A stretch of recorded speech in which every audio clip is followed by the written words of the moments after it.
भाजप आमदाराकडून राष्ट्रवादी पदाधिकाऱ्याला मारहाण केल्याची घटना समोर आलेली आहे। आमदार सुनील कांबळेंकडून जितेंद्र सातव या पदाधिकाऱ्याला मारहाण झाली आहे। विशेष म्हणजे अजित पवारांसमोरच हा प्रकार घडलाय। जितेंद्र सातव राष्ट्रवादी वैद्यकीय मदत कक्षाचे प्रमुख आहेत।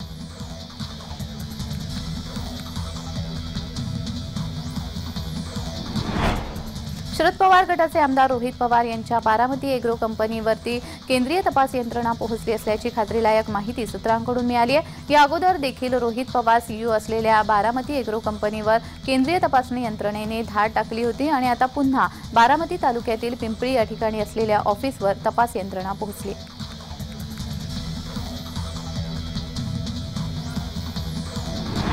मराठा समाजाचे सामाजिक आणि शैक्षणिक मागासलेपण तपासण्यासाठी राज्य मागासवर्ग आयोगाला नव्याने प्रायोगिक माहिती गोळा करण्याबाबत कळविण्याचा निर्णय घेण्यात आलेला आहे। त्यानुसार राज्य मागासवर्ग आयोगाने सर्वेक्षणाचे निकष निश्चित केलेत। हे सर्वेक्षण 7 दिवसांमध्ये करण्याचे आदेश राज्य शासनाने दिले आहेत।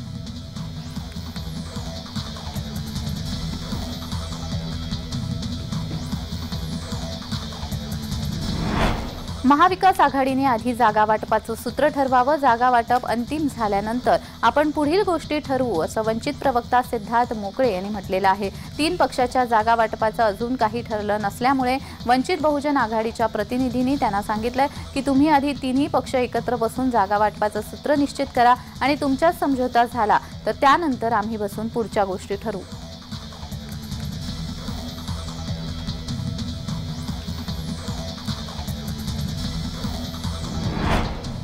शिवडी न्हावा शेवा सागरी सेतू टोल 5 वर्ष ठेवा अशी मागणी मनसेचे संदीप देशपांडे यांनी केली आहे। निवडणुका आल्याने टोल दर प्रस्तावापेक्षा कमी केला का? मात्र निवडणुका झाल्यावर टोल दर वाढवण्याची शक्यता आहे असा संदीप देशपांडेंनी सरकारवर हल्लाबोल केलाय।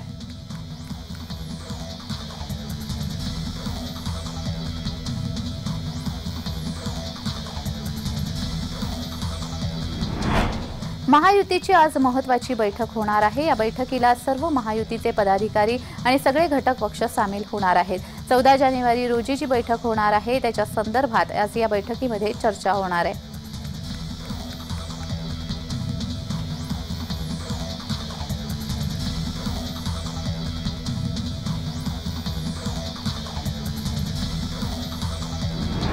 आव्हाडांना हिंदू देवतांवर बोलण्याचा अधिकार नाही। खासदार श्रीकांत शिंदे यांनी आव्हाडांवर टीका केली आहे। देशात चांगलं वातावरण असताना ते कलंकित करण्याचं काम काही लोकांनी सुरू केलंय। यांच्या बरोबर जे लोक आहेत त्यांना जाऊन प्रश्न विचारला पाहिजे असंही श्रीकांत शिंदे म्हणालेत।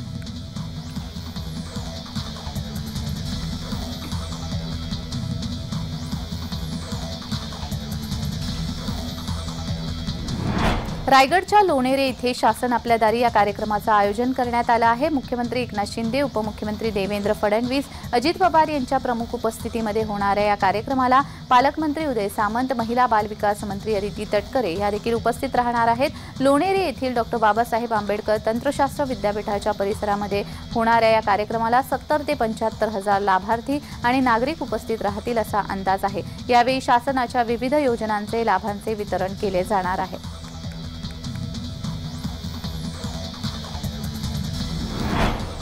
पुण्यामधील ससून रुग्णालयामध्ये जिल्हा नियोजन आणि इतर विभागातील आढावा घेणार असल्याची माहिती मंत्री हसन मुश्रीफ यांनी दिलेली आहे। तसेच या रुग्णालयामध्ये तृतीयपंथी वॉर्डाचे देखील उद्घाटन होणार आहे। आव्हाडांबद्दल प्रश्न विचारला असता त्यांनी अशा भावनिक विषयांवर बोलायला नको असं मत व्यक्त केलंय।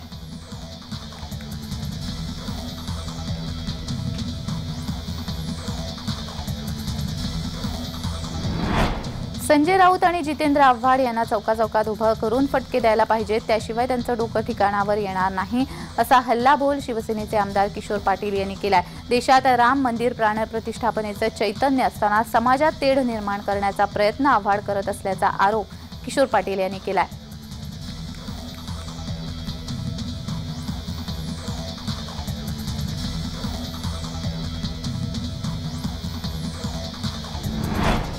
कोरोना वाढू नये यासाठी उपाययोजना करण्याच्या सूचना आरोग्य विभागाला दिलेल्या आहेत अशी माहिती अजित पवार यांनी दिली आहे। आम्हीही लोकांच्यात असतो, परंतु आम्ही अजून मास्क वापरायला सुरुवात केलेली नाही असंही अजित पवार म्हणाले।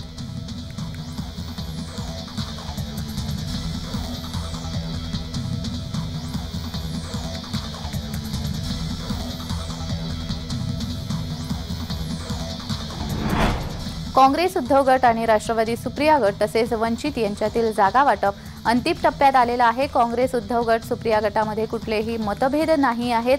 वंचित बहुजन आघाडी आणि उद्धव गट यांची आधीच युती झाली आहे आणि ती युती असल्यामुळे सुप्रिया गटालाही काही हरकत नाही, अशी प्रतिक्रिया संजय राऊत यांनी दिली आहे।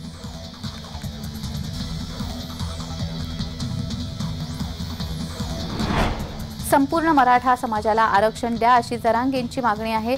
संपूर्ण मराठा समाजाला आरक्षण देता येणार नाही असं उच्च न्यायालयाने पूर्वीच सांगितलंय। त्यामुळे चुकीच्या पद्धतीने जर दाखले दिले तर त्याला कोर्टात आव्हान देऊ शकतो, असंही भुजबळ यांनी यावेळी म्हटलं आहे। मराठा समाजाला आरक्षण देण्याला आपला विरोध नाहीच, मात्र मराठा समाजाला ओबीसीतून आरक्षण देण्याला आमचा विरोध असल्याचं त्यांनी पुन्हा एकदा सांगितलंय।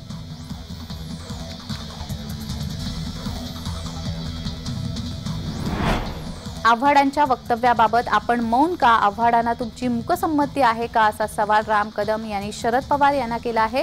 राम कदम यांनी शरद पवारांना पत्र लिहून हा प्रश्न विचारलाय।